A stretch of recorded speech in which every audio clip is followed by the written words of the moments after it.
Hello everyone, today we talk about historical method and more specifically of the experience that I had personally with medieval chronicles and specifically the ones of the late 13th and first half of the 14th century. Modern studies, that is specifically the modern histories written sometimes even from the same late 14th century but very different in fact historical temper, so say in the Renaissance and also in kind of more modern times before, say, what we define as the standard, the acceptable standard of contemporary historiography can be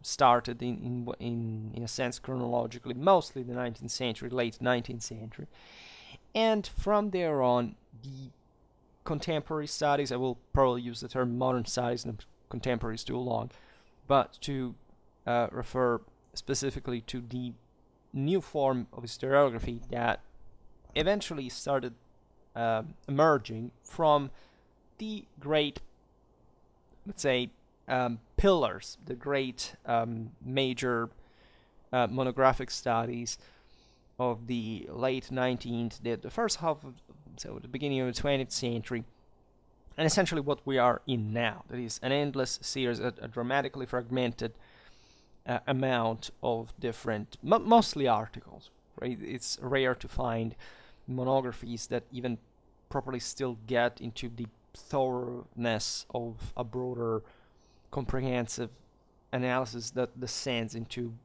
new, let's say, unexplored and at least properly deeply analyzed topics. And this is, of course, relative because there are some works that are still fairly good, but in my opinion, the overall, not even the average, but probably the entire moral and scientific temper of current historiography has somewhat given up that previous,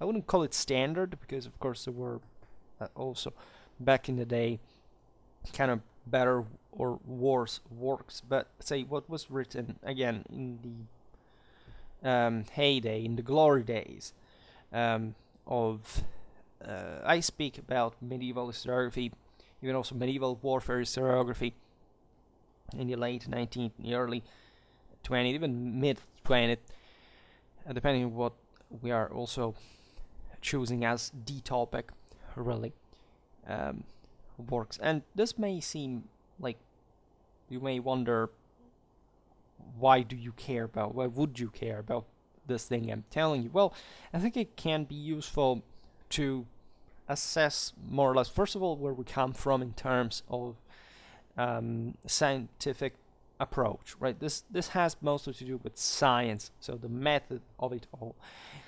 And what this entails, morally speaking, for us, that is, why do we even make history for today? Who does read it? What's the process behind it all? I think, again, starting from these three different type of works is quite useful because, of course, there was also a lot of difference throughout all the times and genres of this even triad that I discussed today, but that somehow reflect well also how easy it is historically to just follow the stream, right? Not having a broader comprehensive purpose, even in interpreting history, rather than also just making it. And of course, the two things are deeply intertwined, but we literally lost, in my opinion, the plot about it. We lost the plot of the entire human purpose, and the reason why we make history for. And talking about these three phases of historiography would require, of course, a much greater introduction and kind of understanding, background, and so on. So I will try to give some essential, or at least to to tell you what it feels to approach them from scratch, because we all start from that at a point. And what could be useful, in fact, to know for those that maybe still haven't gone through this path and would like to say, well, what should I be aware of were I to in fact get into this specific topics. So first of all, as you know, I talk about late 13th and early 14th century sources because those are the ones I worked the most on, and arguably the ones I worked in a proper, the only ones I worked in a properly serious way, meaning that even though I studied, for example, the migration era during my bachelor, for my bachelor thesis, there was also a consistent work. So something from the 6th up to the 8th century. Then eventually I studied something. Yeah, it was already late 13th for the master degree, etc. It's not before the doctorate that I at least approached also properly the sources of the time in their entirety, at least for the given places that I was studying. I was trying to comprehend in a broader within broader boundaries that are also quite significant, right? The regional ones specifically, and also with a minimal comparison, not with the entirety of the sources of other regions, but still with some of the most important ones, and generally speaking, what also studies, modern contemporary studies, told us about them. This exercise, first of all, was quite useful because I think that I inserted in between, in fact, the most updated studies and literally the primary sources, all this properly modern historiography from literally the modern age altogether. So imagine everything is being written about the thing from the Middle Ages to today, passing through the local histories, and not all of them, I must say that there weren't probably many other histories that I didn't cover in the process, but let's say given a single place, polity, whatever, in the modern age somebody wrote a story of that kind. There is mostly a compendium in that of the medieval sources. In other words, these are studies in their own regard as well as histories, because they're based on the sources of of the time of the Middle Ages, and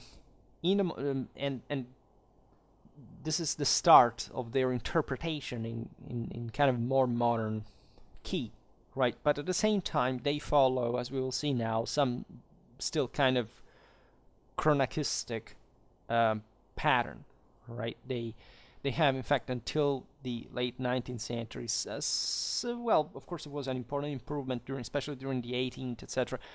But they maintained some not even properly low scientific standards, but just they couldn't get the support of a more broadly developed historiography and debate and so on, simply because these were there wasn't anything of that kind at the time.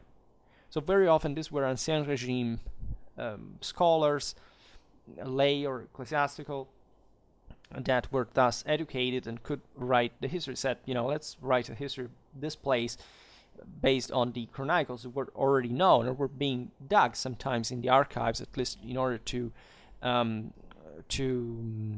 get some of the most accurate versions of the source. So there are different traditions, as you know. This is mostly a philological problem, but the modern editions of chronicles, of course, come, as you know, from different manuscripts, right? And there is a very important choice that the editor has to make about, what version is right, and so which one should I not which one should I insert, but how should I reconstruct this text in order to think that this is closer to the original. And these are things I didn't get into, of course, because this is what philologists do, not historians. Historians eventually work with the most updated versions.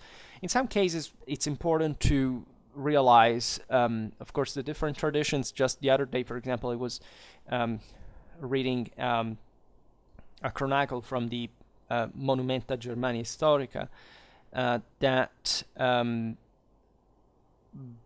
probably have a single version that was retouched by the same author in the end of the 13th and beginning of the 14th century, after the first draft. This is also relatively rare, right? And instead we have that. This was a bishop's chronicle, but it was also a very politically and even militarily invested guy. So he wrote a version of this was a history, a chronicle of the current events. And one day he said, look, let me redraw this, let me rewrite this chronicle, in which he simply added some little things, but sometimes it's very important because it gives you further details about something that was more concisely written, and it gives you a broader understanding of how he reasoned and wrote, because that's what you get to learn actually when you study, especially the sources, right? And this is something that the later historiography doesn't provide you with, because the modern studies, the modern histories, let's make this division, modern histories, modern studies, mostly just tell you practically the same that the early, that the medieval sources said. So even if they could modify them, and they did it, and we will see it now along the way, because they wanted to, say, tell the history of their own place in a way that they would kind of adjust from the medieval sources. Still, it's what that guy thought, say, in the 17th century. And unless he knew how it happened, however, some medieval chronicles that went lost, that he knew, say, in the modern age, but we don't have in the contemporary one anymore, which is a pity, but it was the case because some archives went destroyed. These people had the opportunity to read some documents, but not to edit them again. So there may be this kind of thing. Very often they manipulate it. And even though in the contemporary studies you can, of course, understand much better the line of thought of the author, because we write in ways that really tend to discern, to analyze everything. So we often also, we are humble enough in a sense to say we don't know this, we don't know that. We are even too skeptical. Sometimes we lay our thinking out pretty openly, or at least we tend to do a little thing at a time. So we can, in a sense, compare more. There is much more to do, to study, to realize from, say, a modern, for example, a contemporary author, right? You can easily understand what kind of person this was, how they work, what kind of sources. The modern way of quoting is dramatically important. This already existed, of course, in the modern age, right? It started properly with the Renaissance historiography, but it didn't become particularly sophisticated, and so also deeply developed, considering the amount of sources and studies that we found up to now, like today.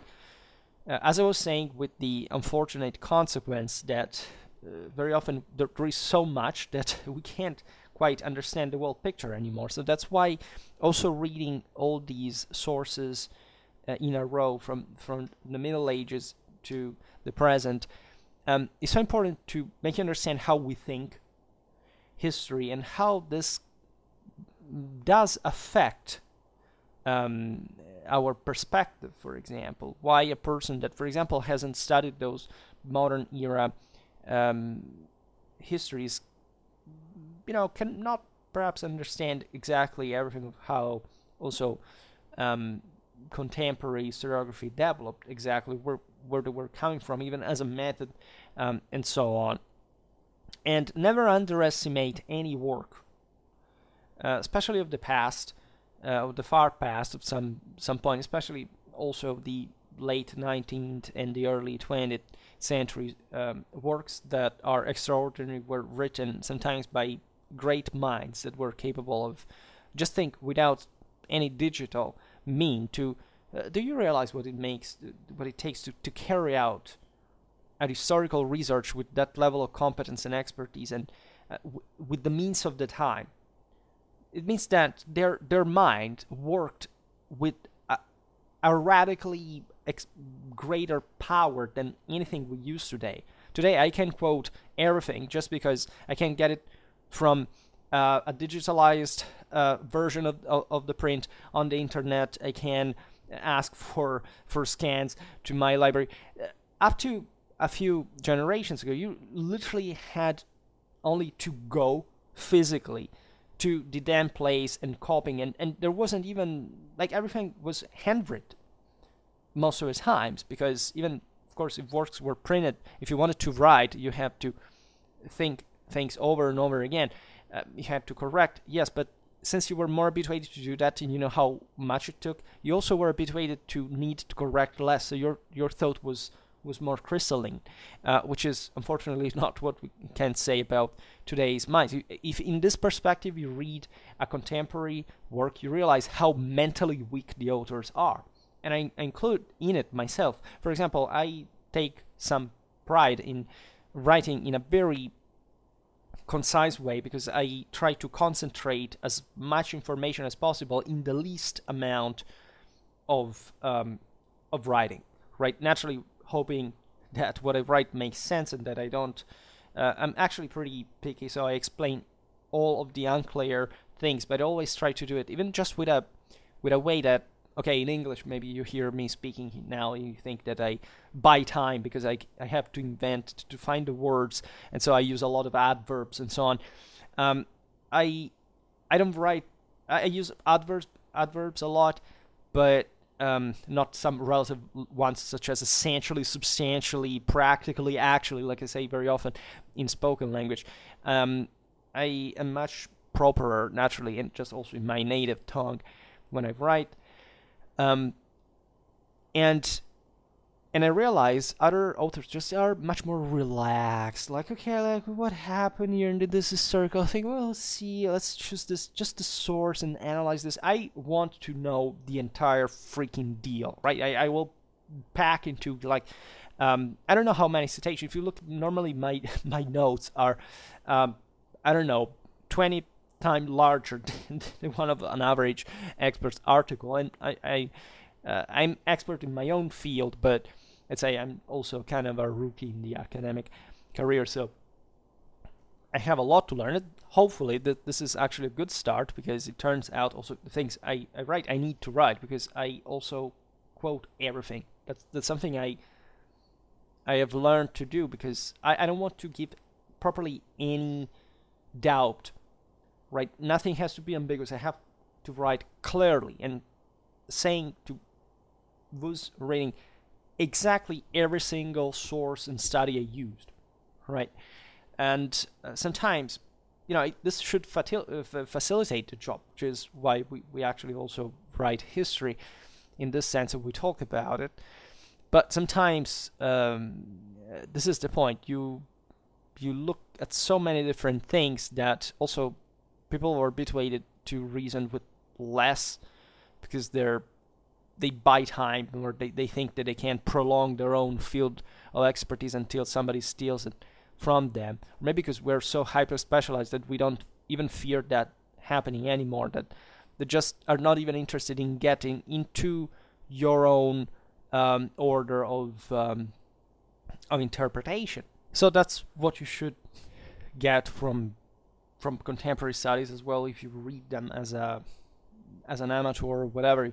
And believe me, that sense that I know, because I started as that as well, but this book doesn't quite explain what I want to know. It's not just because you may not know where to find what you need, but because most of the studies today do not actually even get down to, so you can say to a point, broadly speaking, but they make a broader survey of some general topics. They just pick some aspects of it, and they make a consideration of that separate from the whole. So of course they will not explain you much, right? You hardly, for example, if you're interested in military history, you will find studies that are very focused about a given topic. Personally, for example, I've been reading a lot of ancient warfare articles in the last month, for reasons that probably you will see on Schwerpunkt even at some point, probably soon.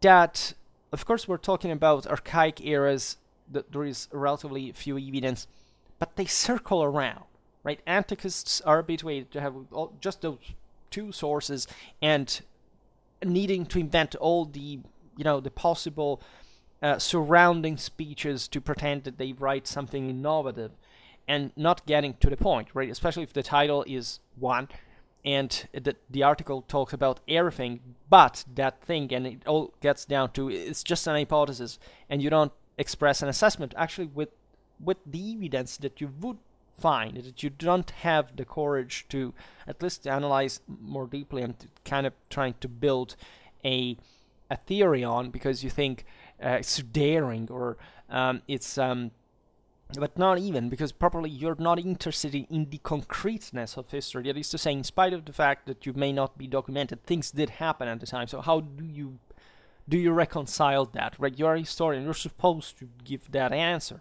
right? And being vague is not a virtue, right? Being skeptical is not a virtue, especially when you spend too much words for saying that. If you don't know something, say, I don't know.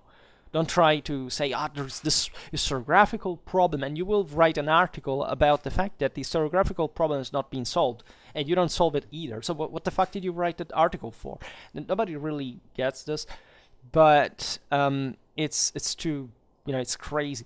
In any case, these things do happen, unfortunately, and that's the panorama that you often get yourself into. I think that objectively, as medievalists, we have some of the funniest work in history, because we have a good balance between, say, scarcity, say, a manageable amount, let's call it in this way, of sources, and in fact a degree of complexity offered by the same that can give you really a lot of fuel for an enormous amount of articles without becoming too much dispersive or relativistic, or kind of inconclusive in the first place. So now I realize I should make a video about each and every one of these studies, really, these types of studies, of historiographical phases, whatever you want to call them, because this is also what it gets down to. First of all, I must say, for the late 13th and the early 14th century chronicles, because that's what I mostly studied, I was lucky because I studied probably the single most advanced historiography existing at the time, properly in a rational, kind of clear, critical, analytical, Western kind of history making. So if you even move in other parts of Europe at the same time, you go literally backwards hundreds of years, and I'm not kidding. Sometimes this is true also for the same Western Europe and some of the most advanced places within it. So these differences naturally are very meaningful historical measures on their own, because they tell you a lot what was just the attitude towards reality.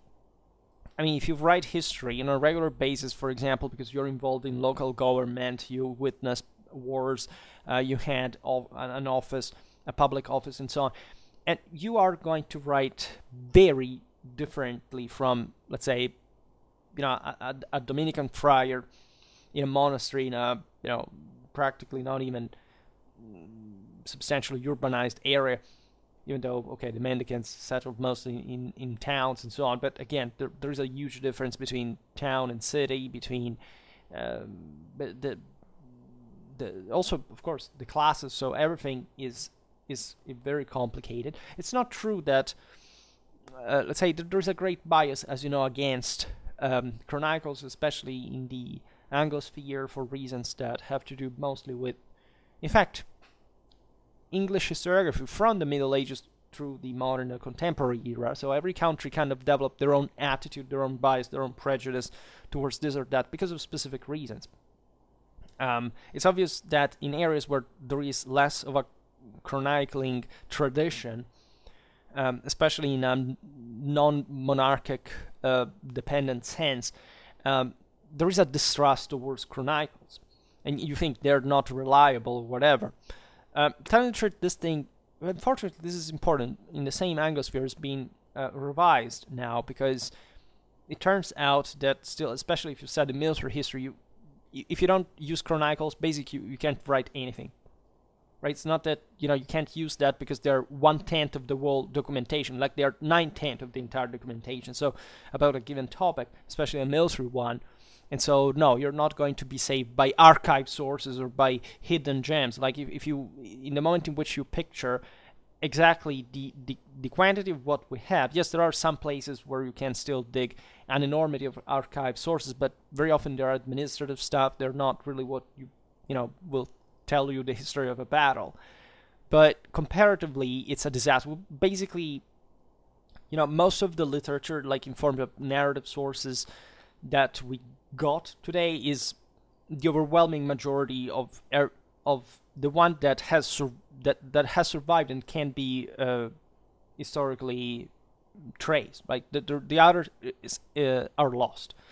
There's no way around it. We know there was once.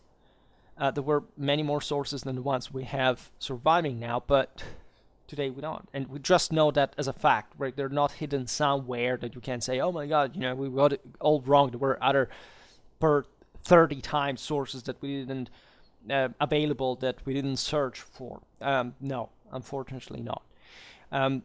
This is in itself also a historical measure, because it tells you what happened in the meanwhile, but also what happened at the time in general. So I had also lots of chronicles to study. So this was I don't know how to calculate them, but we're talking probably in the range of 60 chronicles, something like that. So it's a lot, and especially these are big chronicles. They're not just fragments or something. So as a system, magnitudinally, you can't properly have even a minimal idea of what is written in all those chronicles. Doesn't matter how often you read them. A single life is not enough to dominate the sources in order to properly assess the reality that they're describing in their entirety through them. Naturally, also through also all their limitations, because the quantity of information is so huge, and the implications and the uncertainties and how this data is interconnected is so big, in spite of the fact that actually these chronicles are very reliable and they're pretty accurate. Right? This is my experience. These chronicles are essentially telling reality how it was, because they all agree with each other. You know that they were not intertwined usually, so they were quite independent sources. This is also very important historically speaking, because you hardly find that booming of independent sources at the time, or in history in general. But again, what I was saying before, the room for making historical analysis through them about all the various given topics is infinite, right? Through my thesis, for example, I could easily, I will not live enough to write all, even just articles or even books, but I just don't have the time to say everything I could say just on the military or tactical point of view on the basis of what I find here, because there would be to work forever, right? So again, it's not that that we can't achieve that thing because the sources are inaccurate, right? It's our mental shortcoming as finite beings, or at least beings that are habituated culturally not to use their mental potential by any important degree, can't do. right? Because the amount of knowledge is huge. Naturally, there aren't just chronicles either, right? We don't just work on them, and that's why you need the contemporary studies and even the modern the modern histories, because without those, you really can't get anywhere. I analyzed also archaeological data, philological one. I had to know languages, by the way, vernaculars of the time, Latin, several European languages. So this is no kind of easy get, and even in them, all these sources wrote their own way. These were times in which modern languages were being fabricated in an artisan fashion by these single chroniclers. So every chronicler has a different vocabulary, has a different way of writing, has a different personality. I must say, what fascinates me the most when you read all these sources and you work with them and you revisit them countless times is that you say, okay, that name, that chronicle, yeah, I know what it is, where it was written, how, why, by whom, who this guy was, what we know about him, or sometimes even when we don't know anything about him, anything, say in greater detail, and yet what really comes to your mind and heart at that point is that person, like having seen him writing these things and telling you the story of it. You know what this guy is like. What he's mostly concerned with. What's the kind of logic he uses. You can even guess what. Say this is beyond, of course, but you at least form in your own mind some kind of character type, right? You say maybe this guy was completely different, but at least when he wrote, this guy was more rational. This one was more politically involved. Like you realize that markedly, and philology, linguistics, even history, but at some levels, if it's an authorial history or this kind of things, explain these things in thorough detail. It's always very important to know who you are reading and what kind of studies have been made on his history. Reading it all is also very important. Very often we don't have the time today to read the entirety of of the works that we quote. This is totally normal. You think that all the bibliography that you see in books, in articles, has been read by the author. This is actually not true.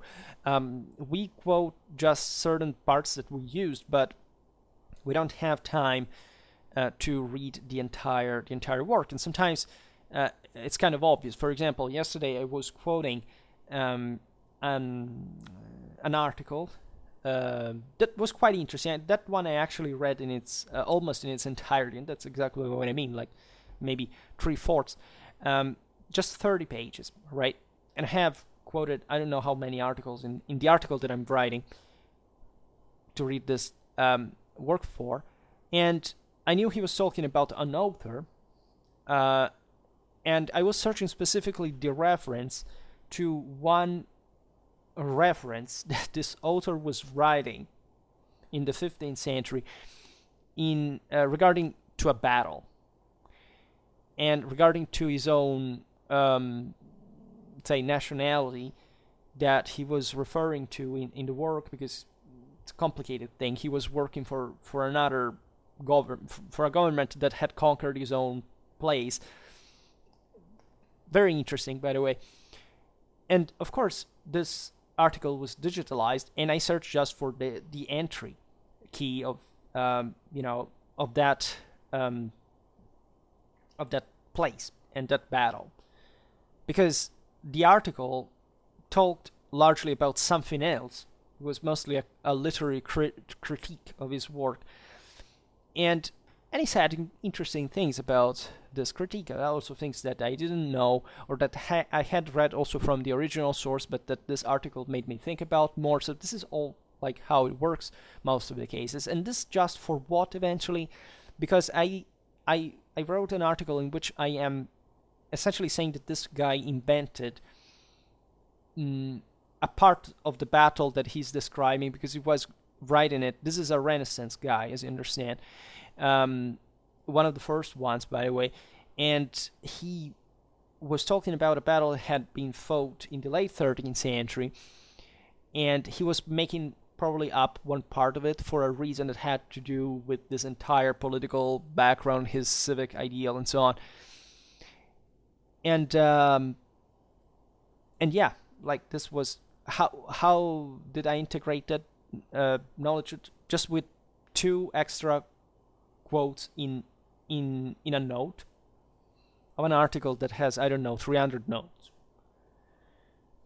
So just to make you understand how complicated things are, especially if you want to get them right, you have to be very methodical.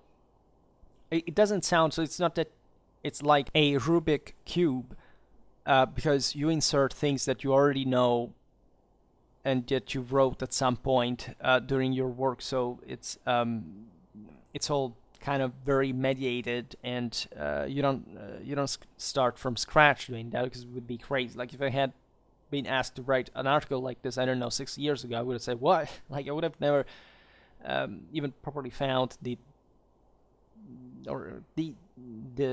what I needed to write it in the first place. So that's why you need a lot of work before you get there.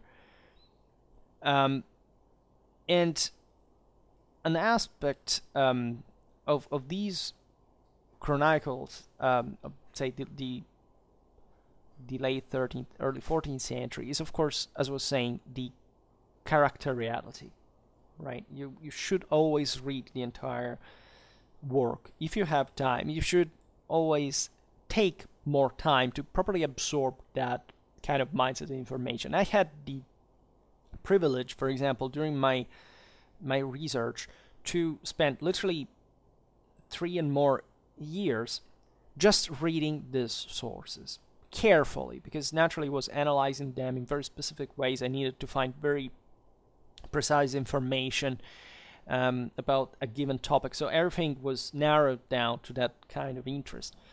But I must say this, just the fact of having been for so much time, generally speaking, reading lots of other things, making Schwerpunkt, going out, traveling, other stuff, but let's say getting in properly within great part of my mindset within what was told by a 14th century author, and just entering into that broader say background, and all the differences between this several tens of authors, so different authors, and works, because the works were even more, of course, made me reflect a lot, kind of provided me with a kind of knowledge that I formed on the base of what a person of the 14th century told me. Right? Not just that, of course, because I was working with contemporary sources, but also with the modern ones. I was searching for other information. I was being stimulated by other things. But I still entered that mode, and I realized that this is kind of unique, right? I know if I look at the PhD thesis of some and the curriculum, all the publications of the experts that I'm also working with, that I'm quoting from, and so there are people also I've met and so on, I know that they haven't gone through the same operation. They have another mindset. It's not just another mindset because they did the same with other sources, say from different sources from another time and place, let's say, because they literally didn't make the type of work that I did. That is, they didn't stay for that long, considering all the sources of that given region for 60 years, and coming up with some ideas regarding specifically the art of war that period. None of them did that. So you understand how complex the difference between somebody's mindset historically can be, right? I could even tell you eventually what are the practical differences. Like when I read, for example, these experts, what I can see they they don't think like, even though they're correct about what they say. But that correctness is also flexible, right? Correct doesn't mean true, for example, doesn't mean real, or doesn't mean practical, doesn't mean theoretical. It everything can change in many ways, and it's extremely easy to form, let's say, sort of inner world of your own, where you can find references only yourself and that others do not understand. But there is also a difference in that between what is, on which base that world is built, right? That's why I detest fantasy, for example, because that, as a genre, to me, that's completely like, I don't like it. I have history and I have kind of my own imagination. Why would I need a fantasy scenario? Like, it sounds like wasting my life with something that does not exist, that can stimulate me. Okay, whatever you want, I watch movies and so on. But say fantasy fiction, for example, unless it is particularly researched and it's similar to history in a way, I have problems with it, especially when I have history to reconstruct. So things that actually happened, and that we still know so few about because we've been so lazy about trying to reconstruct them accurately. So in this regard, it was a unique experience because I am, generally speaking, biased in favor of the primary sources. Like, to me, scholarship comes second, always. And it's not that you shouldn't work with both at the same time. You're factually obliged to do so, especially when you actually enter the storm eye of the research for what is needed, especially with updated literature and so on. But in a hierarchy of relevance, of importance, and actually of reliability, there is no way out the primary source, right? People sometimes develop that distrust even towards primary sources, say these were kind of, stupid people that wanted to fool us because they were stupid and ignorant. As if that didn't project actually what we are ourselves. And these people writing at the time, the more you research what they were actually describing, the more you realize how good they were at what they did. Of course, there is a difference there between sources. There were some scumbags that said things just vaguely, or they invented them, or they were just trying to use a historical event just for as a pretext for something else. But at least I worked on sources that were written for public use, that were not so different from modern, you can't even say journalism, because today's journalism is overwhelmingly trashy. Like that, and in that time, they were basically writing down things that happened, the major political military events, also in detail with some voices. Sometimes you realize, if there were voices or this author expressing an opinion about a political event, of course they were biased. But, is being biased actually, just meaning that you have to tell a lie, or even that, by telling a lie, you think that somebody wouldn't find out? So comparing other sources and, generally speaking, having an analogical method, that's not how it works, right? The sources have been habituated to work on and being so many, and so in this sense reliable. The first thing I think is not this person is lying. Of course, I can't realize whether immediately, even without proof. I sense that by habit, even just for, again, by analogy of how these sources normally write, that if, for example, a single specific historical event is very, like even a combat. There is a scene, for example, in an author that always struck me. It was very interesting to read because it was just a bit like a novel episode. And it didn't explain much about the broader tactical dynamic because it was a story. You understood that. It was framed within a chronicle of, of an actual history, actually a correct one. And you even knew that this guy was a soldier, differently from most of these authors. So that thing made you reflect, because you realize very often these authors could be into something else, that not necessarily being the guy who was expert in that field would mean that he would write a more reliable chronicle than another sometimes. Um, these people literally wrote different things at a time. They weren't just chroniclers. Some of them, they worked in as notaries or as merchants or as, in fact, some were clergymen, some were courtiers, maybe saying things at the same time. Some were soldiers, some were just normal citizens, some were writing family diaries and making a story of their family, like if they were some kind of Gentile clan.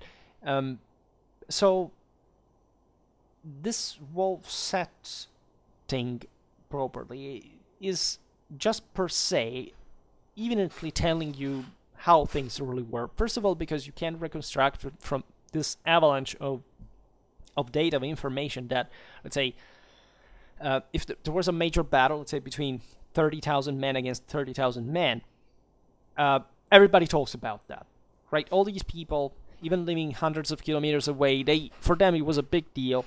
They refer to it, so we know exactly that it was the same date for basically everyone. Maybe a couple of sources can say, let's say it was the day after or the day before, because they evidently didn't know that. But if on 30 sources, 25 say that it was fought, well, it's not even just like that. But generally speaking, all those the majority agrees on a given day, and we also can.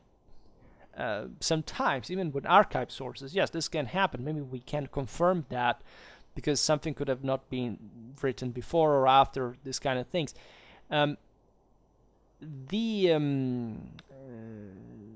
It's obvious that, especially if the source that says another date is kind of more distant or writes less, and has that general degree of approximation of information, you can say, well, this is likely wrong, right? This person was not knowing better than the big historian that was writing the big work that eventually would be used also in a pre-humanistic sense, and that was well connected and traveled. Maybe it was even there, and this was a huge thing, and he was within that in a way or another. So in that sense, history is actually much, let's say, simpler than it seems, right? This I would like to give you a measure of, that is how unfakeable history is. Many people think that history must have been just a big scam, right? You find this paranoid people trying to say, oh no, the world began just 300 years ago, because look at all the medieval ancients. That there are these people, there's plenty of people, and most of them are of course alienated, dramatically ignorant, and so on, paranoid most of the times. But you realize how gullible modern people really are. And when you read those chronicles at the time, given that they said basically all the same things as, and very much so, structurally, even though these were completely different people with a much less cohesive word than today, without a generalized authority or state or whatever. And you realize that they were so accurate, even compared to to our journalists. You realize that people at the time were kind of much more aware of their own world than we are today. And not just because today's world is bigger, because the level of, say, analysis of it is what really matters at the end of the day. And given that the complexity is huge anyway, and especially when such unstable system is present, because the world at the time was much less stable than today. So you also understand why these chronicles were more accurate, were particularly accurate, because they lived within the events, and there were many events, right? War was very frequent. These communities were involved, so everybody knew the thing. Also, you couldn't fool others about what was going on, right? But they cared exactly not to lose the plot of it all, to write these things down. And in a sense, they were essentially beginning to do it for the first time with that level of detail at that point, also in lay environments like the ones that I overwhelmingly studied. So actually this experience, regarding that context, of course others may not be the same, but provides you with an enormous trust in those sources, so that if you come out of this world of your own, and somebody else from the outside says, "Ah, but they were just inventing those things," you would like to spit in their faces, because they evidently don't know anything of what you have learned, being kind of the macroscopic evidence that you derive from having studied these sources. But these attitudes are extremely common. Like, I found experts about the same periods, like of the ones that just work with archive sources because they think that they're cooler, and then if they can keep their word smaller, and pretending that a document kind of of a bureaucracy is more important than a chronicle that tells you literally what the word is about, is something to be more worthy of, even not just as a historian, but as a human being. That, frankly, I find it a form of personal inferiority. I don't find it as a form of any kind of civilizational achievement. And another thing about these chronicles is that they are, in fact, that worldly connected. Right, it's a prerogative a bit of those times and places. I give you that. Elsewhere may not be like that, and in the same places things change.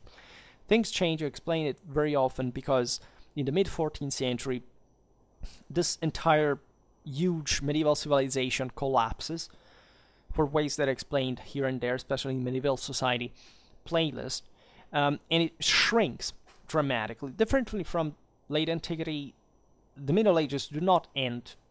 That is to say, as a civilization, what we see in the modern age is essentially just a continuation of the medieval one, also in an improving sense. That is to say, quantitatively speaking, this system has shrunk, but qualitatively speaking, and also in terms especially of structures that had to withstand this kind of blows, had been consolidating. That's also how the modern state fundamentally emerges in the process, and so on.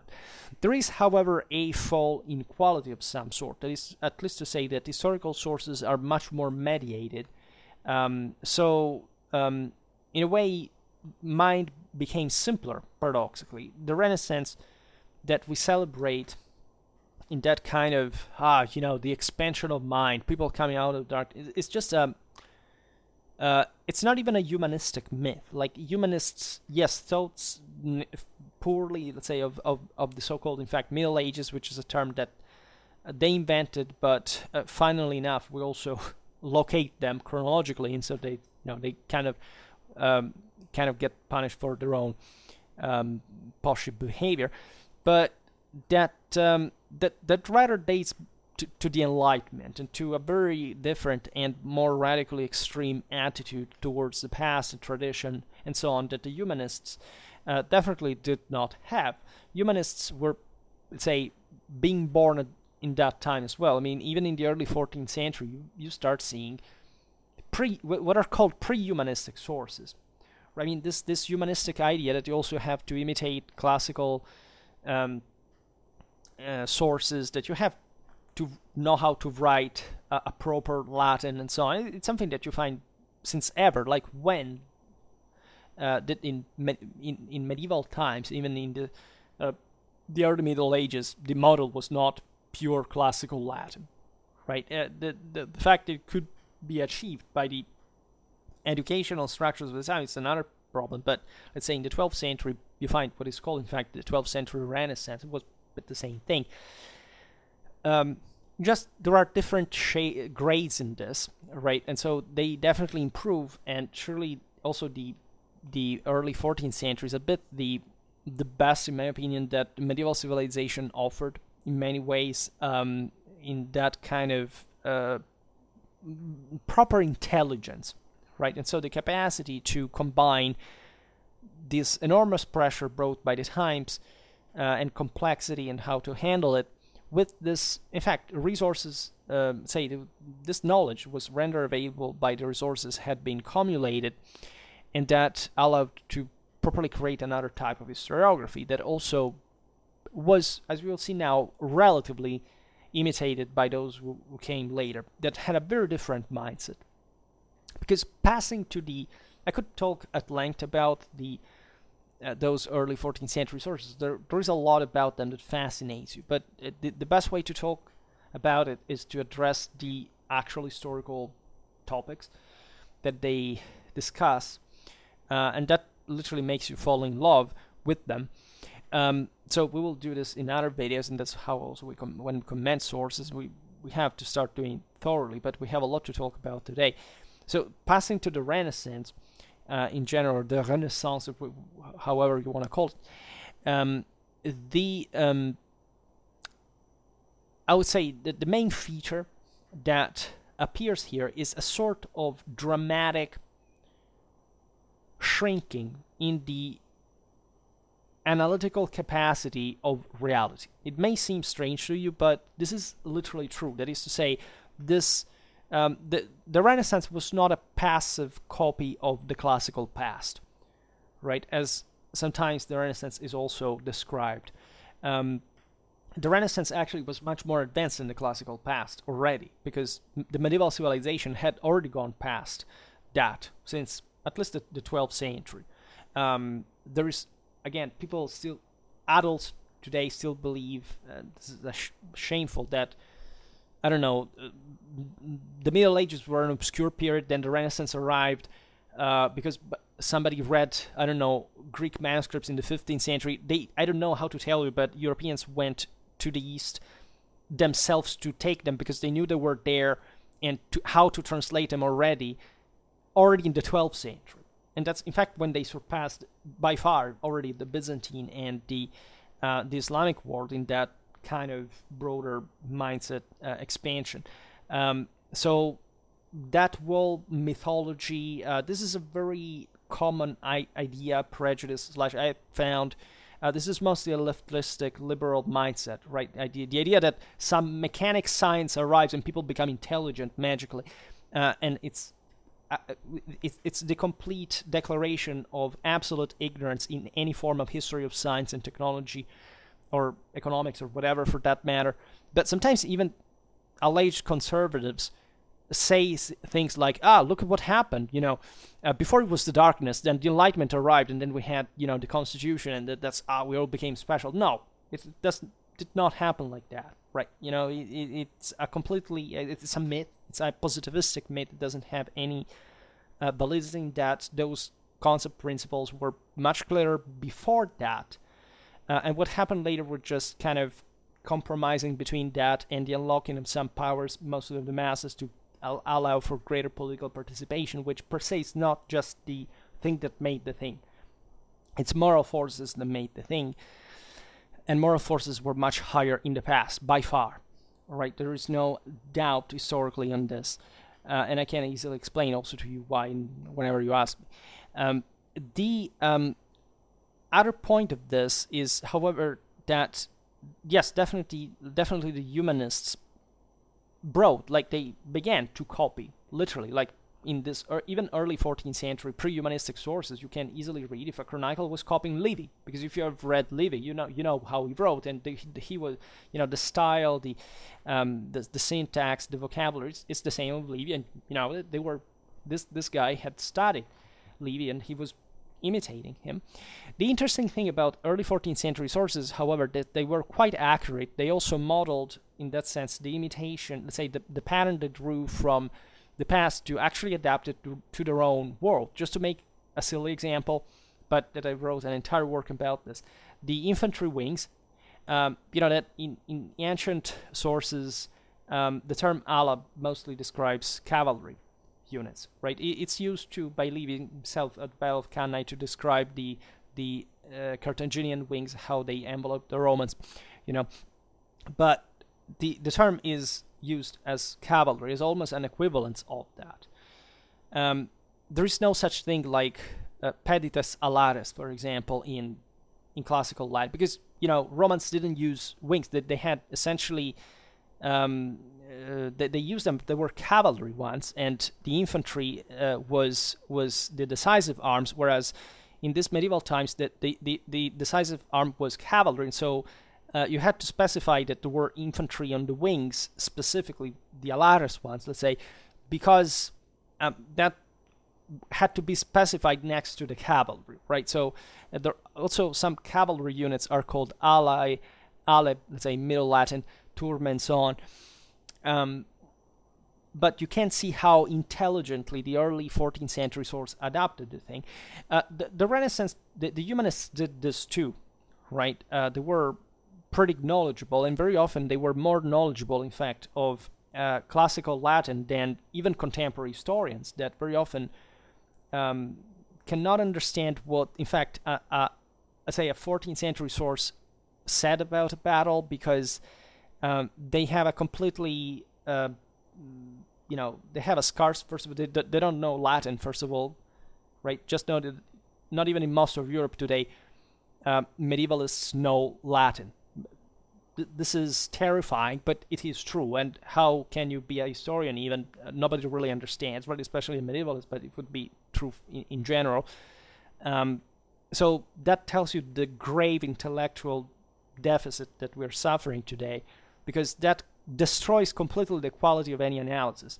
But as a consequence, even those who allegedly studied Latin and know it and can translate it still are not, for example, do not distinguish between the semantics of the ancient sources and sometimes the ones of Middle Latin, and they tend to misinterpret lots of things in a modern way that actually not even the medieval source did towards the ancient one. So there's been a decline in that. But still, the problem that humanism entailed in this historiographical development is that still the model was the ancient one. That is, it wasn't applied passively or as a mere copy. This is even furtherly degenerated modernistic ideas that have nothing to do with humanism. But they began to discriminate against what they call the Middle Ages. So in other words, they began to write histories for purposes that, let's say, in an ideological and theoretical sense, were even more elaborated, right? The crisis had brought, by the way, to, let's say, that huge amount of lay sources from the citizenry to shrink dramatically. And so those who had written, those who wrote in humanistic times were mostly now instead courtiers, and they were writing for kings, for princes, so for people that made big ideology, and that had, in that sense, to even fabricate and to justify, to legitimize their own, say, through the past, their own power, right? So there is definitely an ideological injection that demolishes that direct need of recording what happened every day, because you literally participated to the council, to the army, to the thing. Everybody knew. You wrote to other people who wrote those kind of things. The humanist in his studium, that I invite very much, and that I live similarly, like, paid by somebody else, and living comfortably, in a crystallized society where the people were ever more actually put down, because the modern age, in case you didn't notice, wasn't at all like an increase of the common people. That's another bullshit that the Enlightenment fed you with, against the entire evidence that updated modern historiography literally proves, but since generations, not even the most updated works, correctly, by the way, because some things we did get right, and generally speaking we do, and it improved, but it's the way this is, by sacrificing which, that we should pose ourselves the question of, that didn't even participate to politics. Yes, humanists, courtiers could be men of politics, but they were much more so in a covert way, right? This is something you see easily, for example, from classical to Hellenistic Greece. You have sources like Xenophon, Thucydides, Herodotus. Those were people that, in a sense, lived their own world. Then, eventually, with Hellenism, this thing is cut. The intellectuals only work in the court. They aren't the citizen soldiers anymore. And so we know much less historiographically and practically about, for example, the Macedonian phalanx militarily wise compared to the Hellenic classical one that was older, actually, than the Macedonian one. And for this historiographical reason, this is how impacting that is. The same is true for the Roman times to the Byzantine times. The Byzantine times, the late modern age, the late antiquity, as you understood, shrinks. It's all a court panegyrical literature that moves only within the limited schemes preset. They had to just self-replicate themselves and to just add a minimal variation within the same. Surely stimulating intelligence in other ways, that is to say, let's find a way out within this thing, is more challenging, but still cutting the previous type of interpretation. It could have not been a Tacitus in Justinian's times. It was impossible, and already Tacitus belonged to a sort of kind of oligarchic system. So that tells you, again, this happens literally also from in the end of the Middle Ages. There is a complete shift in this regard, and as a consequence, we know much less. You think that it's easier to reconstruct the details of a 15th century battle compared to, let's say, the one of the 13th century. You're wrong. Most of the times, it's the other way around, and not because. Sometimes it's not because we're less documented. Actually, in the 15th century, we have more sources documenting that battle. But they don't say what they said in the 13th century and the 14th century. It was all much more ideological, much more kind of confusion. And also because they weren't people that knew much about warfare, at least the ones that wrote later on. So you see that this is paradoxically true by the 13th, 14th century. This is so easy to spot.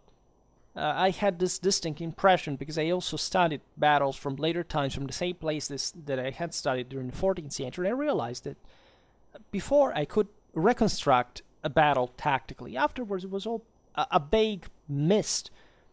Nobody told you exactly what was going on because they didn't know that. It's that simple. They lived in a studium hundreds of kilometers away while their overlord was waging war, and actually a massive scale with much more resources. Say maybe not. This is debatable, but say still in a grand fashion. And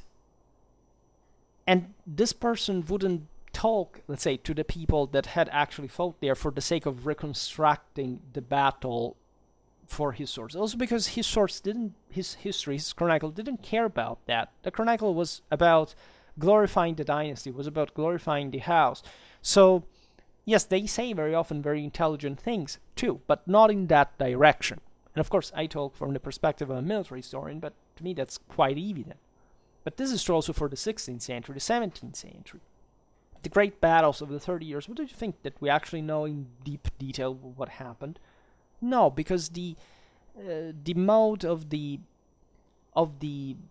sources was much less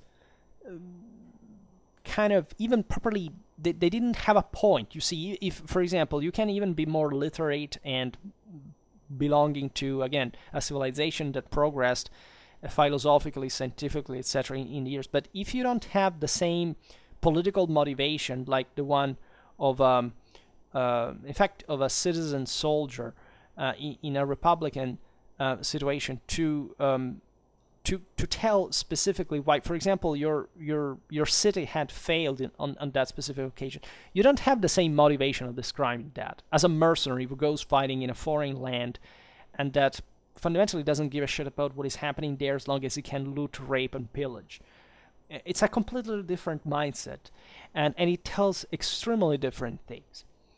And naturally, these are the aspects that say you may take this as my personal opinion if you have never read those sources or posed yourself this problem, but from my perspective it's different. From my perspective, I can measure that in a moral way, by the way. How? By eyeballing that. Yeah, exactly, right. And this is what we have stopped believing in, also in historiography. That's how we make history largely, and it's reliable because we are humans, and it turns out the humans are pretty reliable when they are intelligent, especially. And this can be definitely said of those sources, people that were in the eye of the storm, that had necessarily to make them sharper mentally, right? But also, again, always the purpose. What purpose did they have or didn't they have? Even the idea of writing down things, having a more advanced historiography, means that, somebody is kind of more out of the storm than the others. because in the migration era, people didn't know how to read, because what was the point of reading, right? There weren't the political institutional structures to use writing about at least certain specific things, to practice, like describing a battle in tactical detail, even if they were military men, with a positive purpose. It was useless, as it was useless to do many other things, like, I don't know, using a terribly costly and complex torsion engine system to besiege a moat and Bailey Castle. They just didn't need that. It's not that they wouldn't know how to do it, it's just that it was not convenient in a cost-benefit ratio. So in many ways, historiography worked a bit along the same pattern, right? And we tend to underestimate this aspect. And evidence that Renaissance historiography was also less interested in, reconstructing the actual facts of the events, at least in the current ones, is that, of course, they started thinking much more about the past ones, which incidentally brought finally to an historiography that reconstructed the past. Before that, and before the humanists, we didn't have something like now I open a history of antiquity and I read it. There were just different works from the different authors. They studied Begetsus, they studied the Bello Gallico, they studied all the various works that also in different times, as you know, and also thanks to the humanists, were being discovered also in the most, in the various versions, in the various traditions, so that the humanists began to compare them and so on. But as you understand, this is about the past. This is about 1,000 years before. It was not about the current times in the same way. And that genre takes root.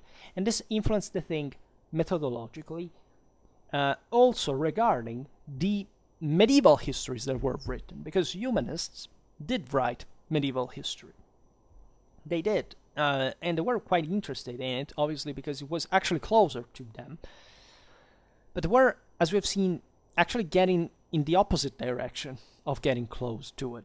So what they began to do very, very well, also consider, as I was saying before, that during the Renaissance, there were so many archives in existence that went destroyed during the various wars of the modern and also the contemporary era.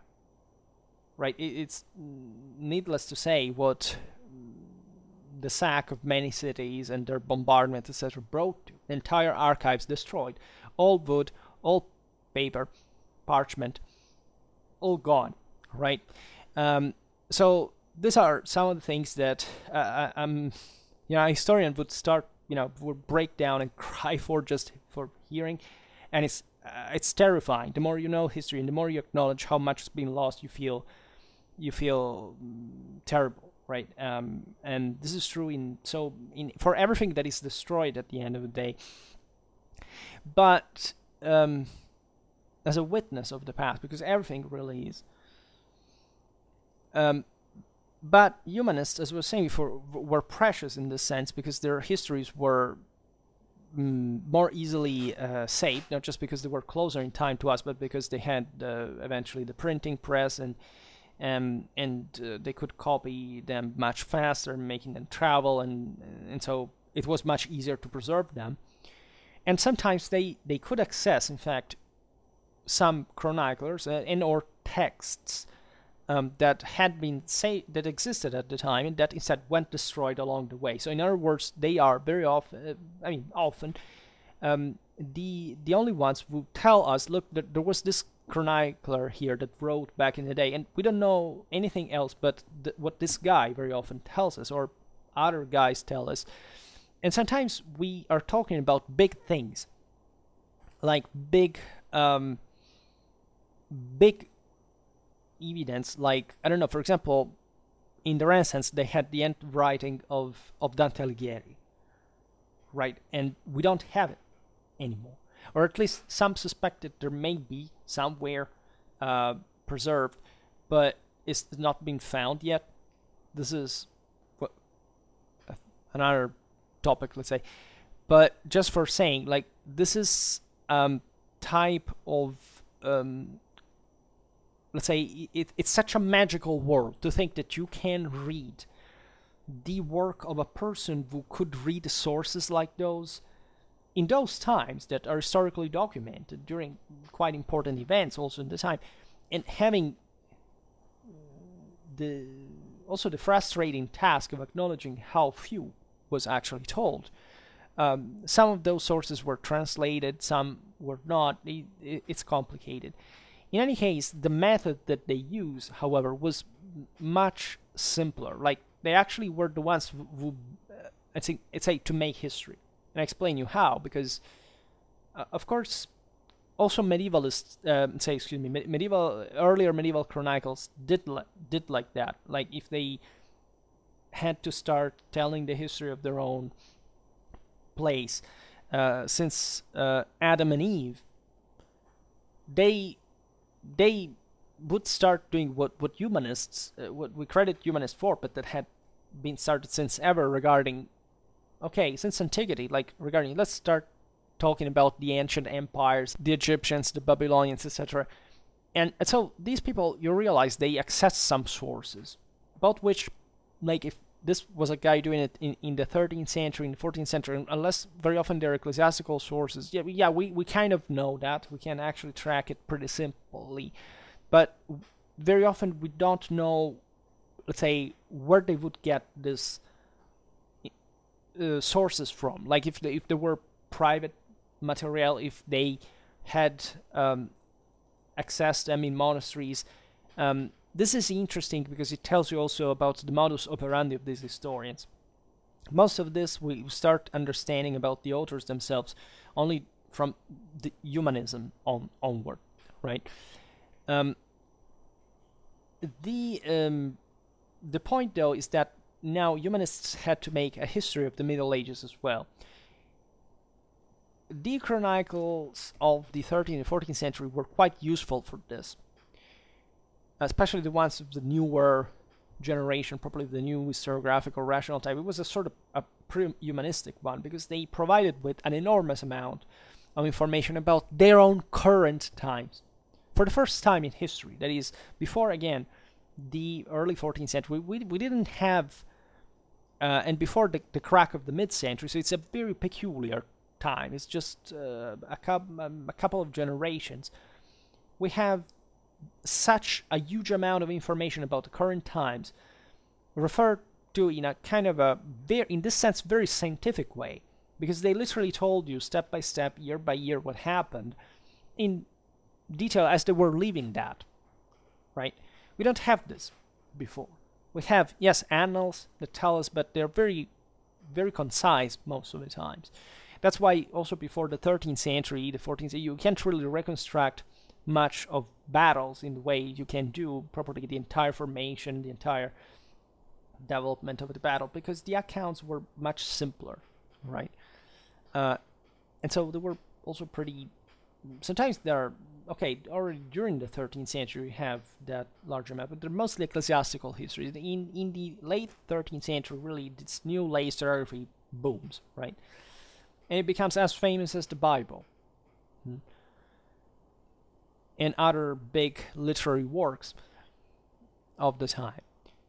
What humanists do, very often writing within the wake again of those same local historiographies that had been started in a sense by that new model back in the day,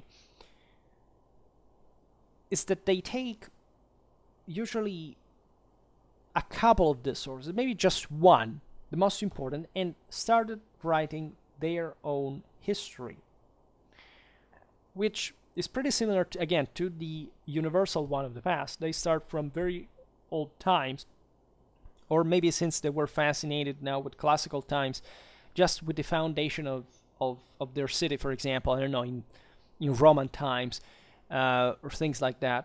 And so they start telling the history of that place along. And then when they come to the point when the medieval source, the most modern medieval source they're using as a base, as a history, is telling facts in a more consistent way, because they started remembering. Also because there was no real previous historiography of that kind, so they went by memory. So in the first couple of generations before them, they start essentially, the humanists, to follow this source almost literally. That is to say, they don't make a research by saying, this chronicler was wrong because at the time this was not true, I can read from this other source. Sometimes they do that, but generally speaking, they just follow the trail.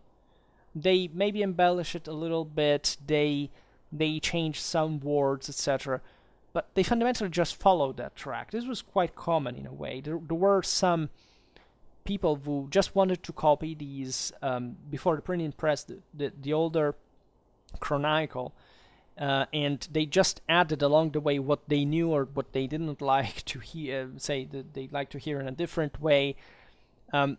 But they didn't even make mystery that they were just copying that source. I mean, they were saying, this is my chronicle, but obviously it's literally copied entirely by the other one. So it was not even a mystery, but they began to, they wanted to add something to it because they had heard their family maybe remembered something else.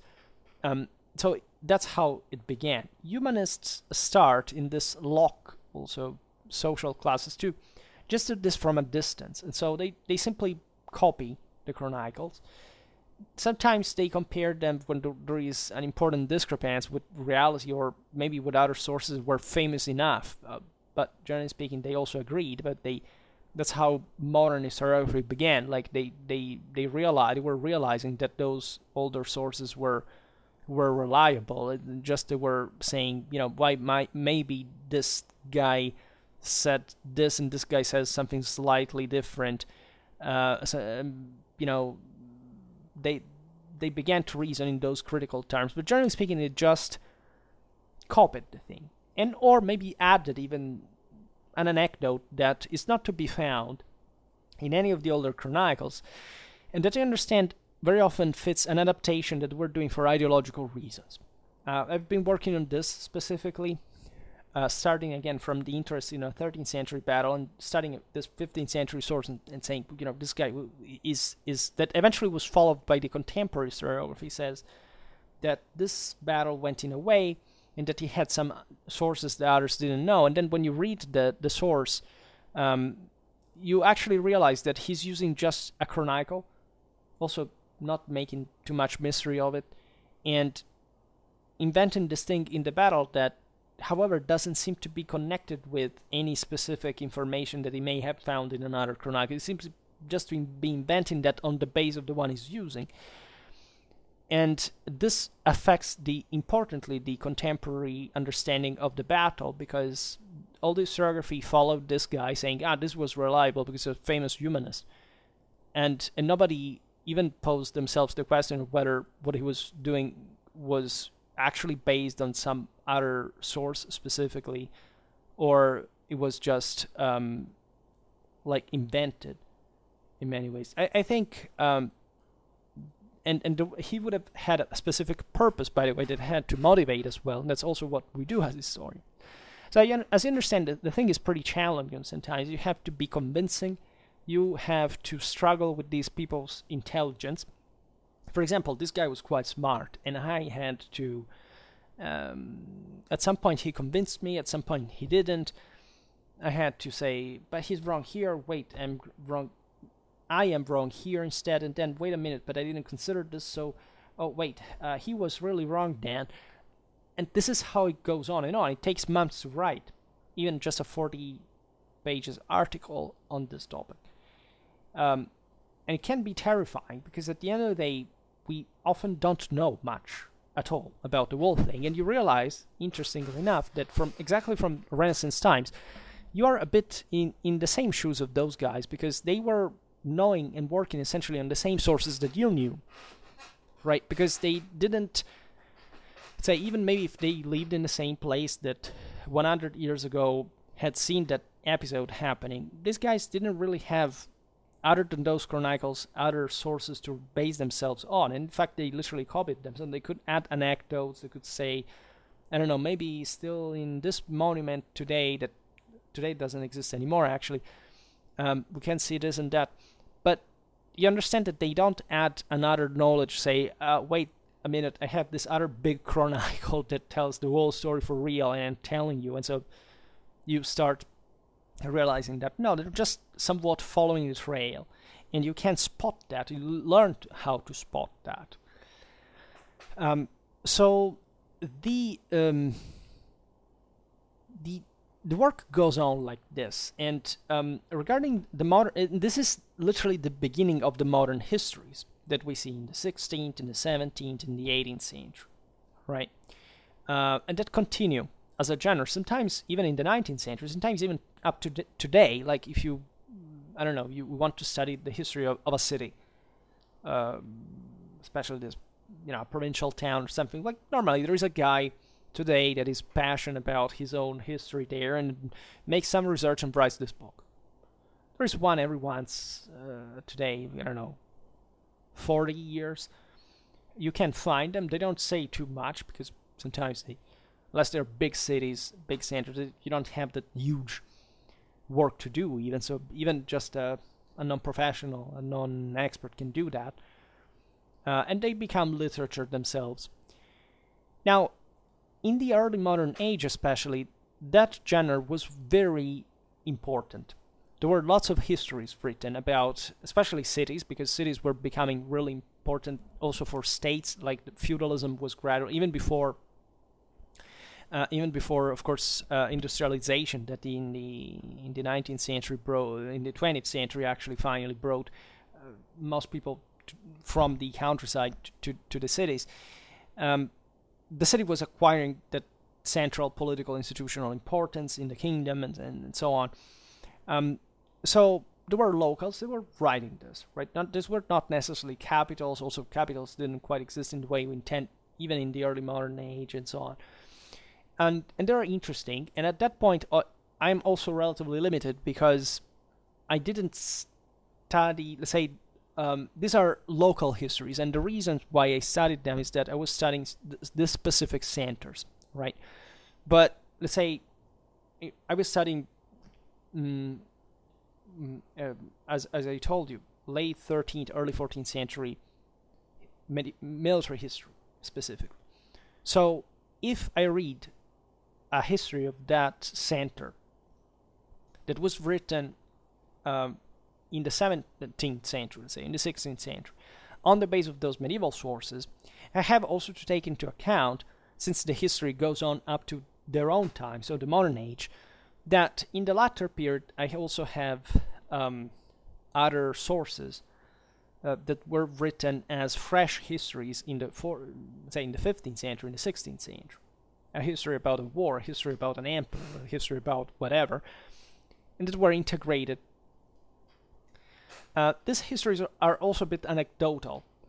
That is, I don't know, I found, for example, I was studying the cavalry of a specific polity, and I was studying a 16th century history that said, commenting a 14th century military episode, and these guys won because, it said that our cavalry is so good. And it's ready and active. I mean, this guy was writing, I think this was the end of the 16th century, if I remember correctly. And he was essentially saying that he could know better about the quality of 14th century cavalry, about that specific polity, that reading all the sources of the time I didn't find anywhere, as some sort of factor in the reconstruction of that event, because essentially in the late 16th century there was an anecdote about the cavalry of that place that they believed in. So this is interesting because I quoted naturally that source saying, this is a late source, but it says that in that place they cared very much about their cavalry. Also in a place that normally, where cavalry was standardly used by anyone, also in the surrounding politics, so it's not that there was a specific bias against, and we're talking about little powers, by the way, so you can say like these guys had better stables, they had the cavalry and equestrian tradition better than no, right? And especially in that place that frankly was all that you would think, that not necessarily they had a weak cavalry. In the contrary, I'm a big fan of cavalry for many reasons, and I'm actually prone to reevaluate the importance of it against the modernistic prejudices about infantry and so on that again were generated for the Middle Ages. Not that infantry was weak either, right? But cavalry was not the doomed arm, if you want, and so you see also in this late 16th century that cavalry was still a thing, right? It's important historically to say, well, in a moment that was actually dominated by infantry, still they regarded their own cavalry for all the political, social, and more broadly cultural reasons that you can think of. So that's how you blend in a little bit, but of course you're not going to say, well, that guy was really certifying the fact that in the 14th century the cavalry of that place was so cool that deserved such a compliment. It's obviously an integration from this guy that wanted to say it about its own place, and also because why he's following the histories that were written in the Middle Ages. The same actual ones that you can recognize, that you perfectly know which they are, and you can follow entirely if you open the two books at the same time. They follow the same thing, and so you perfectly know that in the medieval source there wasn't any of that, and that surprise is also a completely, let's say, in fact, modernistic way of thinking that is evidently alien to how a medieval person would have written. And that's why it's also so important to know how to distinguish this information, because I found some imbeciles, frankly, that were just, again, the usual reenactors that had to discover cold water about, a passage. There was something like a tournament that was saying, oh, wait, that was interesting, to make you understand how amateurs really pretend to be historically competent just because they go out there and dress up. Like, that may make me say things like he was surprised because he said that there was a guy fighting as a lynx on foot in a tournament I think it was in the 16th century, in a 16th century source, or late 15th, I don't remember. And you know that weapons were used in different assortments. The lynxes were not excessively famous, because they used mostly pole arms, like when full plate armor came in, and so the lynx per se was kind of an unusual weapon to fight with. So let's assume it's likely. I'm curious because this was a group I wanted to check this. I got to read that modern history, and what was written in it, actually a bit in the same language like the medieval one. It also didn't change dramatically, especially in this lesser local places. That what was meant there is not that they were fighting on foot with the lynx. They were fighting on horseback with the lynx, and the reason why this guy thought they were fighting on foot is that how they were fighting, it was not even specified, and that when you talk about a lynx that breaks, by the way, in combat, etc., but obviously they were making a tournament on horseback there. It's simply the most likely explanation. In any case, there is no evidence in the source that talks about they were fighting on foot. So why would they? And it was just by the broader lexicon. Now I don't remember. It was years ago that you could easily understand that it was a normal tournament on horseback or something similar, but still on horseback. It was having nothing to do with using the spear and foot combat, just like saying, oh, look at this kind of primitivistic machism of, it's like the immigration era, and this is the kind of aptness that individuals had to those kind of weapons. Yeah, they could use them, but the source doesn't say that. And so you have the dumb idiot that was even propagandating that as something like he was to write something on that piece, like without even knowing how to read a modern or a medieval source. And that's, by the way, a typical cognitive mistake that beginners make. That is to say, they start pretending immediately that something is how it is in their prejudiced mind without evidence, because their mind told them to. The source doesn't say that. You can say that. and you have to become that intelligent to know that how that person can understand a complex system and reconstruct it in battle. Frankly, is quite difficult, and that's why as that they have deep prejudices actually against all, say, certain type of activities from which they pretend that just because they dress up as medieval knights they have any form of historical competence traceable whatsoever. That I don't know how to tell you. If you don't know history, it's useless that you dress up like a knight. You will not get the positive knowledge necessary to understand literally anything about war, including combat, from doing such a thing, because you're not even in the mindset of a 15th century person. It doesn't work like that. Combat is about killing people. If you don't even kill people, it's useless that you train. But again, we have to give... This is the disease of our current culture. We have to pretend that every person has a value above a certain standard that, of course, they don't meet by any degree. Why? Because, I don't know, we are growing tolerant of incompetence, of ignorance, of lack of effort. We're creating an entire society of mentally ill people that are not able to make a mental effort because they have been told that everything is going to go well and they don't have to be anything to be accepted as responsible human beings. Then you wonder why historical quality collapsed over time. Because they all wanted the shortcut without working. The only shortcut is working, in case you didn't notice.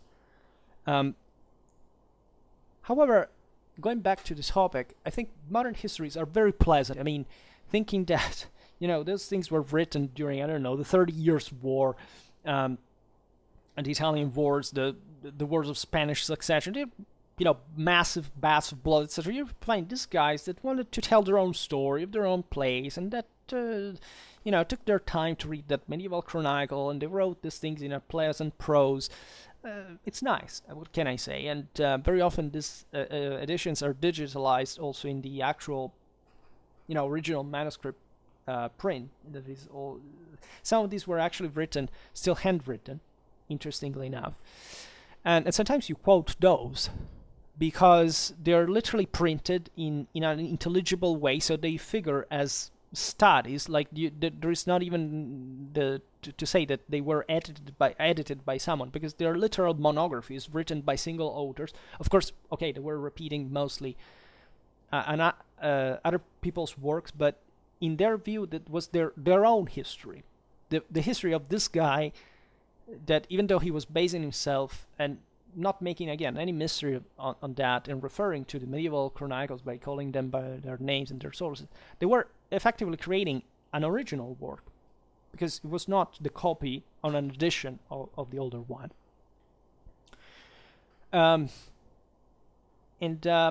I personally used to quote these works, even though you probably will never found this done, but I like to push people to read them, because they are very instructive about this kind of middle ground before faraway times and today. Make you realize that we are always kind of in the same situation, and that even historiography properly hasn't progressed that much as you may imagine. I mean, the same problems that we pose ourselves today were pretty much the same that they pose themselves in modern times, in medieval times.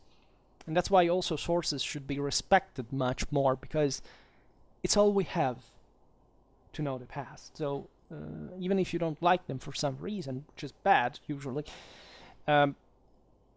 you should read them. Yes, there are some historians that are terrifying, right? There are some chronicles that are pure. You see that they're pure propaganda, etc. But they're rare. Again, as I said before, the most, unless they were properly political pamphlets nor written to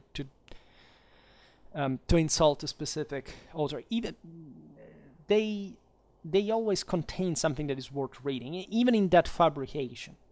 Because you may wonder, how did they do this? Like, where did they take their information from? What is that which work did they consider as reliable to do that?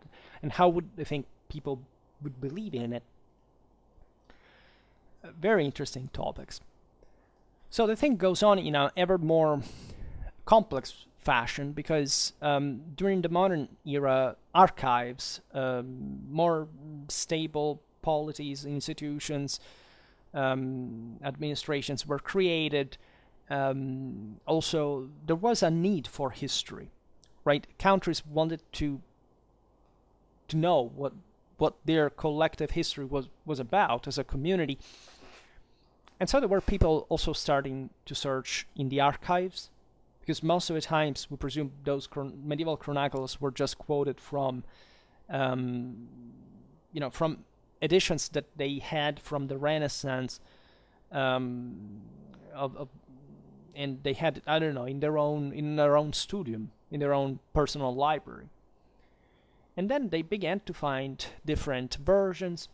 This, as we've seen, was the humanistic task. They did it for classical sources to restore their primal literary purity. So in the meanwhile, philological, historiographical, literary means science in general, word understanding had increased, right? They had discovered the Americas. They had began to understand that it wasn't the earth really around which the universe revolved. So they were starting to think in more broadly critical ways. And so to starting to frame conceptually these histories also in the idea that they were actually describing reality in a way that could not stop just to the boundaries that source had set, right, had offered.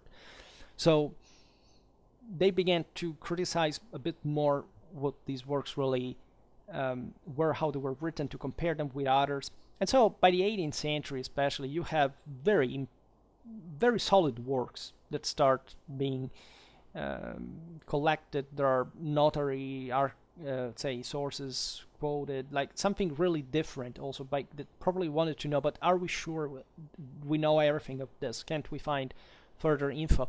And again, still in those times, before World War I, World War II, the Napoleonic Wars, lots of places were still intact. Lots of archives were still there. Think about the French Revolution. I mean, how all the stuff that was destroyed from the middle, it's a disaster, in one of the greatest disasters in the history of mankind, by far, right? There are some massacres of people that are less important than the destruction of medieval sources during the French Revolution. And I'm literally saying that because through that knowledge, we could save much more people than those. Through properly making them responsible about the consequence of their action by knowing history. And so there is a broader advancement. Like there are various historians, they start from the end of the 17th century to make massive collections of medieval sources, chronicles, and editing them and publishing them and making series. The earliest one in history is the one of Muratore. This was done in Italy. This was a clergyman between the 17th, the 18th century in the Holy Roman Empire that began to make, with lots of other people, by the way, this work. And these are some of, because the chronicles collected are so many in Muratore's edition that some of these sources, for any medievalist knows, are still used. Because there aren't more updated ones, or we didn't find the document, the let's say further traditions, further manuscripts.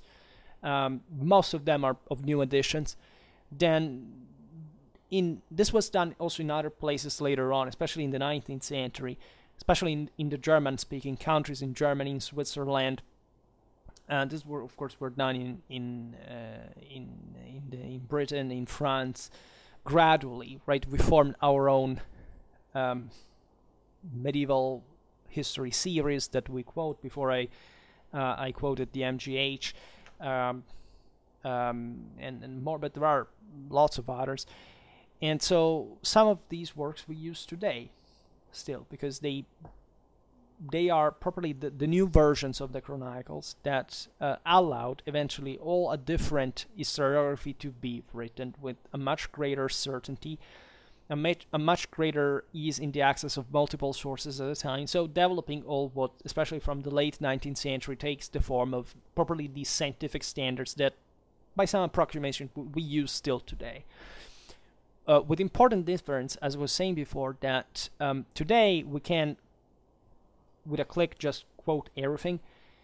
In the 19th century, they not just were still finding many manuscripts from medieval times and integrating them philologically, literally, and so on, but we're doing this all in person, right? Traveling. It's an incredibly difficult thing, and yet the megalopsychia of those people, those scholars, of those historians at the time was by far exceeding our own, because how do you even retain all the information together to make so precise works with the means of the time? It's incredible to quote so much at a different time. You realize you had everything in your head. Think about Kantorowicz in his work Frederick II. This guy wrote a masterpiece of medieval literature without even needing to quote the various sources, because he had them, he could find them, but they were in his head primarily because he had absorbed them that much, so much so that when he presented that, famously enough, they told him, look, this work is amazing, but what about the sources?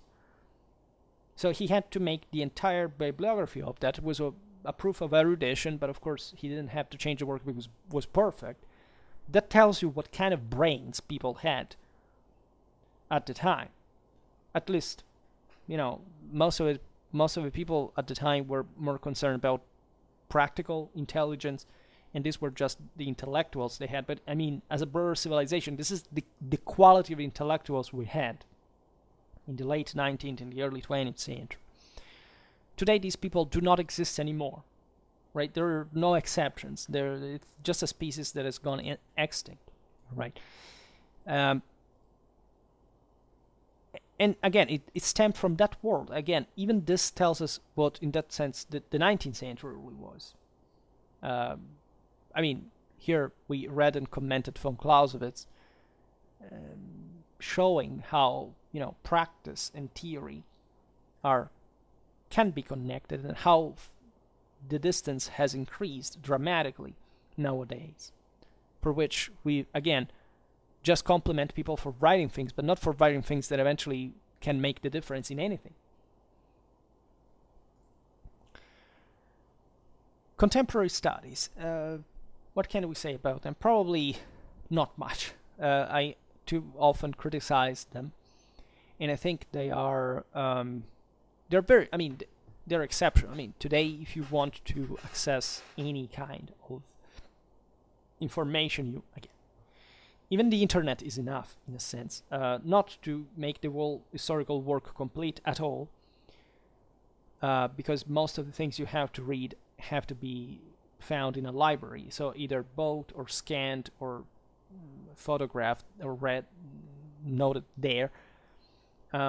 But generally speaking, for any topic, you go on the internet, you can find entire bibliographies, right? So the entire problem of, say, wanting to know what happened as a whole is bypassed. At least it's bypassed, and this is not so good, because before, you see, we have talked about histories. Today nobody writes histories, right? Most of the things that are written are in this philosophy. Somebody wrote big works in the 19th century, in the 20th century. Now we base ourselves on those, and we write articles. As a consequence, there is not a comprehensive history very often to find, right? You can find, I mean, again, as most of these works from the 19th, the 20th century, but in a sense they are dated now. So through articles, through other acquisitions, we have learned a lot of other things. Those works are exceptional, but they also often not necessarily are so, let's say, directly telling you where they got the information from, meaning that what if you want to know the history of a given country in the Middle Ages, let's say, or a polity better, you will surely have a comprehensive history written something like between the 19th and the 20th century. Big work, big names. These were the teachers of your professors' teachers most of the times, and they of course quote a lot of sources and archive data and so on. But at the same time, nobody studies them anymore, to the point that if you want to have a complete picture of all the sources that are needed to read to read that period, you have to pass, yes, through these works. But it's not so easy for somebody who's starting that work to distinguish them from, say, other studies that had already come about in those times. So in the bibliography, you may have some difficulty in finding them if you're not an expert historian. And I personally managed to find sources for given polities in a complete way, but differently from this one. So one day I will have to discuss this specific aspect, because it's very important for what I think the most important history has yet to be written like, or at least revisited. But the idea is that all what has been written later doesn't even take in consideration that this entire lists of sources that should be known, and everything has parcelized into thematic subjects.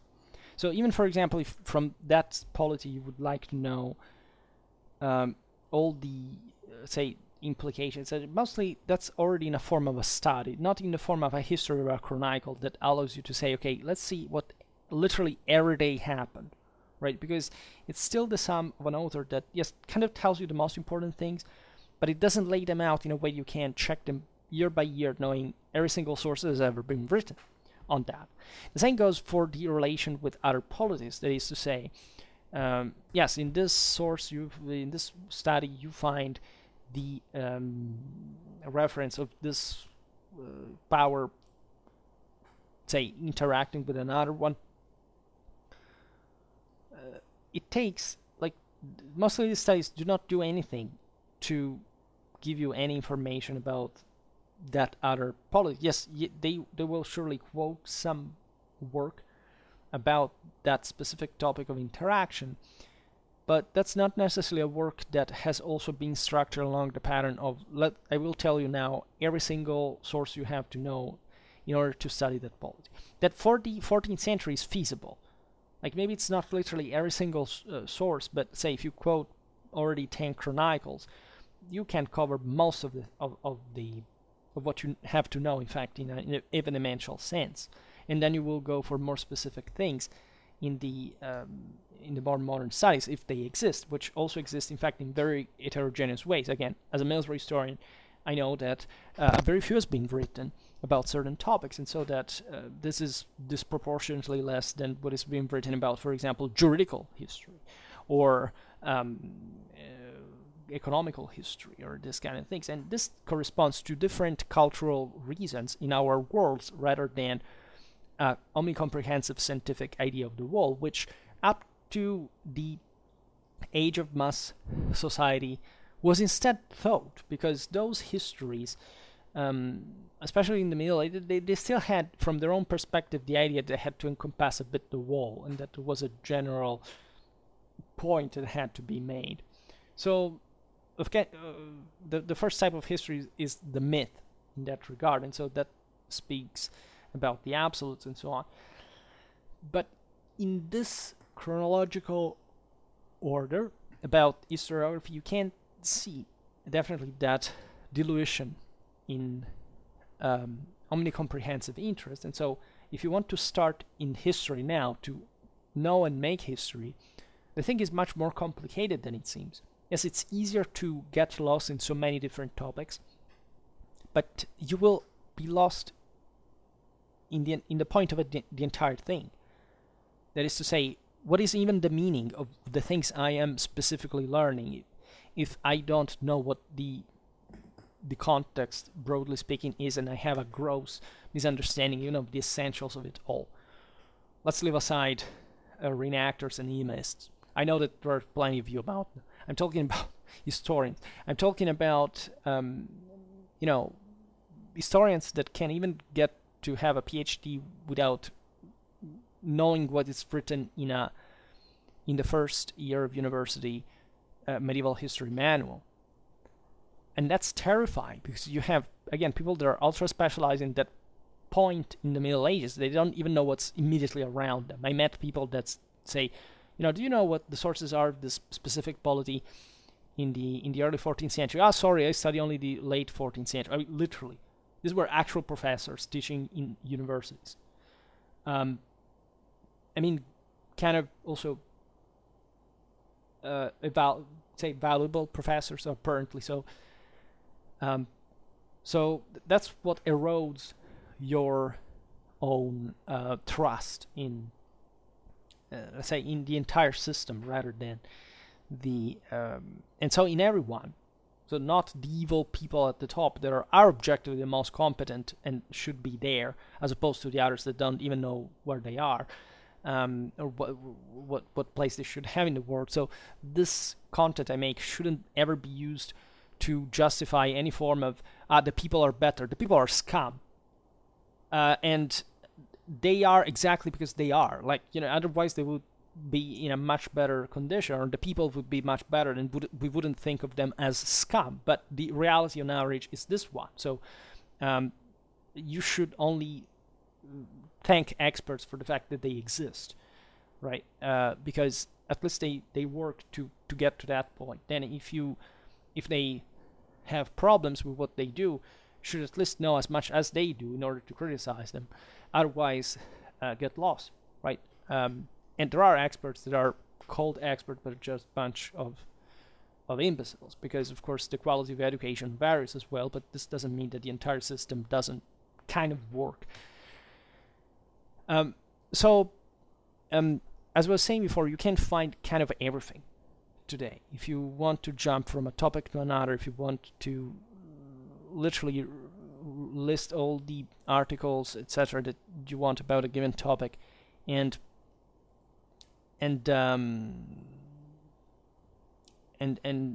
finding them and reading them, do it. The problem is that they will hardly be unitary as themselves altogether to provide you with that base. And so that's why I have to make a video about the method on how to collect these sources, because the researcher may not have the palest idea how to. And professors will just tell you, I've heard there is a new study coming out of this topic. Yes, I asked you where I have to start with that, and they don't know themselves, because they've not been trained to make that work. They arrived there from some path, also under somebody that made them do something that they wanted them to do, and only that.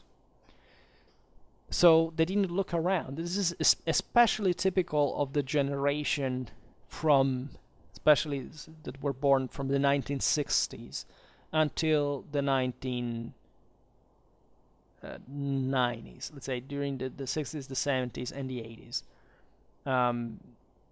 I think maybe those born in the 80s are a bit better, actually. I think those born between the 60s and the 70s as professors are some of the literally worst educators that I've ever met in general, and because they are that mentally framed, they haven't known tradition.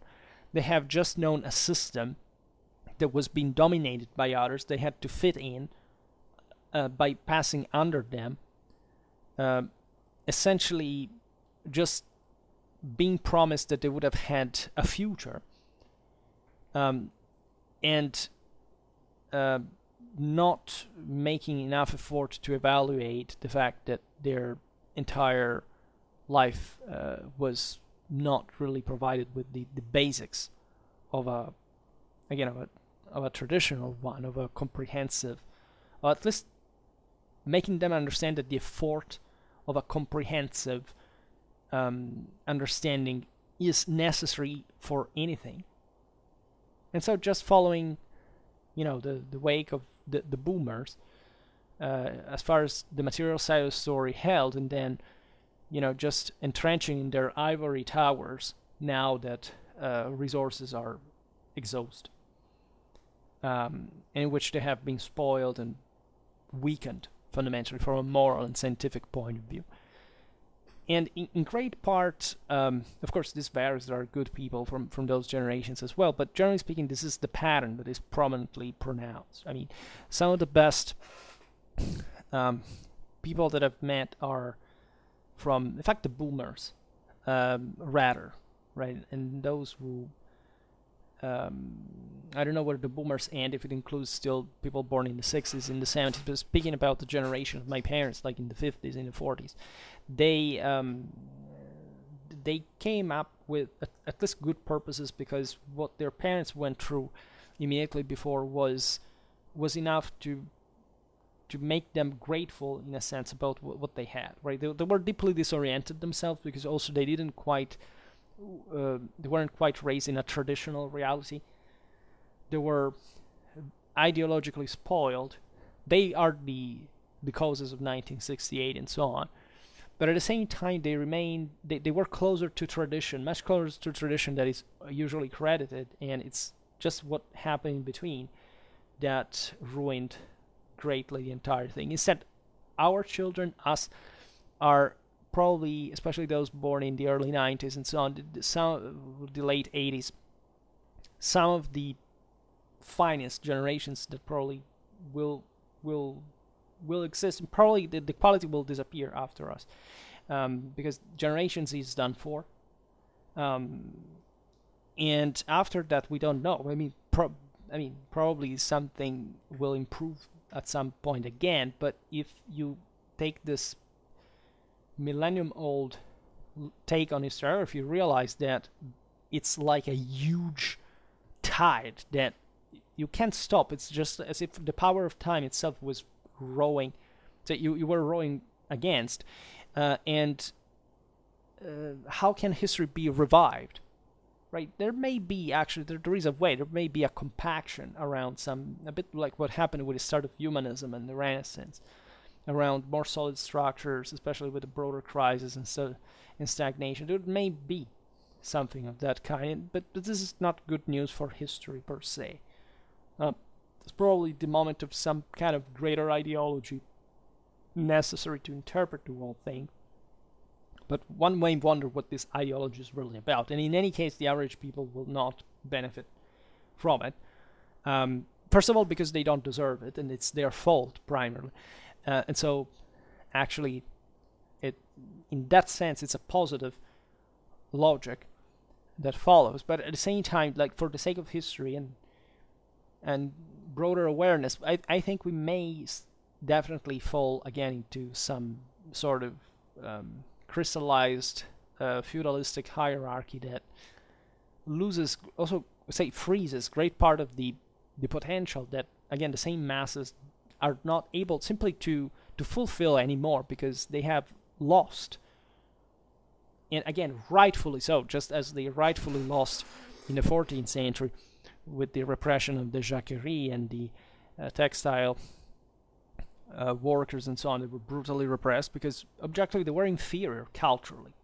They didn't know how to fight and to achieve what it is. So I don't think that it was actually a negative thing that happened altogether. It's just it happened because of them, and so everybody pays ultimately for their shortcoming.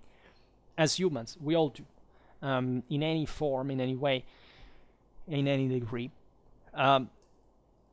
So I believe this can be an interesting intro to the topic. Like, if you're interested in, I don't know how interested you are in this topics. I see you watch these videos, but I have no idea whether you're interested specifically from a historical point of view. I see there are historians here. I see there are other people even of the categories that I have prejudices against. I see people that come from different political backgrounds from mine, so I'm hopeful about the fact that at least what I say can be useful in a broader sense, not just with. And after all, I just speak out of my personal experience, so I am specifically addressing real issues, not what, of course, the ones that I experienced, but that I've seen being relatively common and probably universal, judging from the fact that I would say most people don't seem to be particularly interested. They don't seem particularly vocal about them. They still to be try to run after that sort of again, more articles published as because I have to have an academic career, and then not really caring about whether that has a broader purpose in the history of civilization. And unfortunately, again, that's how I see things have gotten now. However, for today, I stop it here. I just hope that you enjoyed this video. If you did, please share it. Otherwise, leave a like or subscribe to my channel if you're interested in my upcoming content. And for now, I thank you heartily for listening to me. I wish you a nice time and see you next time.